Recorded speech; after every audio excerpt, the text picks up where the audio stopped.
10 লক্ষ টাকার বিনিময়ে পুলিশ সদস্য বড় একজন অপরাধীকে ছেড়ে দিল। এরপর সেই 4 পুলিশ সদস্যকে আবার প্রত্যাহার করা হয়েছে। প্রতিদিনের মতো সকালে একটি প্রাইভেট কারে করে গোপন সূত্রে সেই 4 পুলিশ সদস্য জানতে পেরেছে একটি সাদা রঙের প্রাইভেট কারের মধ্যে বিপুল পরিমাণ মাদক নিয়ে আসছে, সাথে রয়েছে আরো একটি মোটরসাইকেল। এই খবরের সূত্রপাত ধরেই তারা ঘটনাস্থলে যায় এবং হাতে নাতে সেই অপরাধীকে শনাক্ত করে তারা ধরতেও সক্ষম হয়। সেই গাড়ির মধ্যে থেকে জব্দ করা হয় বিপুল পরিমাণ মাদক দ্রব্য এবং সাথে পাওয়া যায় সেই অপরাধীদেরকে। তাদেরকে থানা নিয়ে আসার উদ্দেশ্যে রওনা দেওয়া হয়। এমন তো অবস্থায় সেই অপরাধীদের সাথে কথা হতে থাকে সেই 4 পুলিশ কর্মকর্তার। কথা এক পর্যায়ে এমন যায় যে আমি তোমাকে 10 লক্ষ টাকা দিব, তুমি আমাদেরকে ছেড়ে দাও। সেই 10 লক্ষ টাকা নিতে রাজি হয়ে যান সেই 4 পুলিশ সদস্য। টাকা নিয়ে থানার পথে না গিয়ে তাদেরকে অন্য পথে নিয়ে তারপর ছেড়ে দেয়। আর এই খবরটি যেন দ্রুত এলাকার মধ্যে ছড়িয়ে পড়ে। এরপর সিসিটিভি ফুটেজে আবার সেই সকল তথ্যের সত্যতা পাওয়া যায়। সেই সত্যতার জের ধরেই 4 পুলিশ কর্মকর্তাকে প্রত্যাহার করা হয়েছে।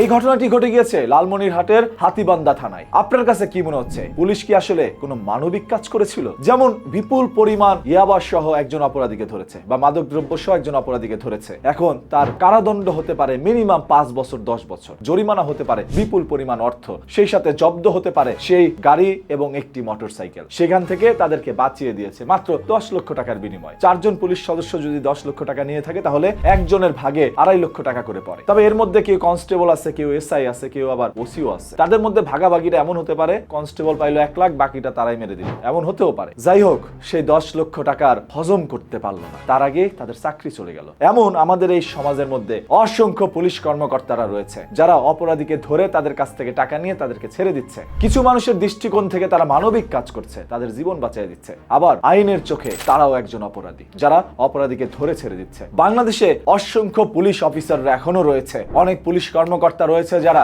নিজের পকেটের টাকা খরচ করে ডিউটি শেষে অপরাধীকে ধরার জন্য রাত বিরাত না ঘুমিয়ে রাস্তাঘাটে ঘোরাঘুরি করে এবং সেই অপরাধীকে শনাক্ত করে ধরে নিয়ে আসে। আসার পর আদালতে পাঠানো হয়, আদালত থেকে তাদেরকে জেল দেওয়া হয়। কিন্তু কোন একজন উকিলকে ধরে সেই অপরাধী আবারও জামিনে বাইরে বের হয়ে তাদের অপরাধগুলো আবারও সংগঠিত করতে থাকে। এগুলো কেন হচ্ছে? কোন উকিল এই সকল অপরাধীকে বাইরে বের করে নিয়ে আসছে? সেই উকিল আরো বড় অপরাধী। একজন ছেলে ধর্ষণ করেছে, সেটা সত্যতা মিলে। এরপরেও একজন উকিল এসে সেই ধর্ষকের পক্ষে দাঁড়ায় এবং তাকে জামিনে মুক্ত করে নিয়ে আসে। তার মানে একজন অপরাধীর চাইতে বড় অপরাধী হচ্ছে সেই আইনজীবী। মনে রাখেন, আজ যেই আইনজীবী এই সকল অপরাধীদেরকে হাজত থেকে বের করে বাইরে বের করে দিচ্ছেন, এরাই একদিন আপনার সাথে অপরাধ সংগঠিত করবে। সেদিন বুঝতে পারবেন ওই অনুভূতিটা কেমন হতে পারে। সর্বশেষ এই যে 4 পুলিশ কর্মকর্তা যে 10 লক্ষ টাকার বিনিময়ে বিপুল পরিমাণ মাদক, একটি গাড়ি এবং মোটরসাইকেল অপরাধীদেরকে ছেড়ে দিল, এতে করে তাদেরকে যে চাকরিচ্যুত করা হয়েছে, এটা আপনাদের কাছে কি মনে হচ্ছে? এটা কি একটি ভালো ডিসিশন নেওয়া হয়েছে? যদি হয়ে থাকে ভিডিওটা শেয়ার করে দেন, যাতে করে অন্যান্য আইন শৃঙ্খলা বাহিনীর লোকেরা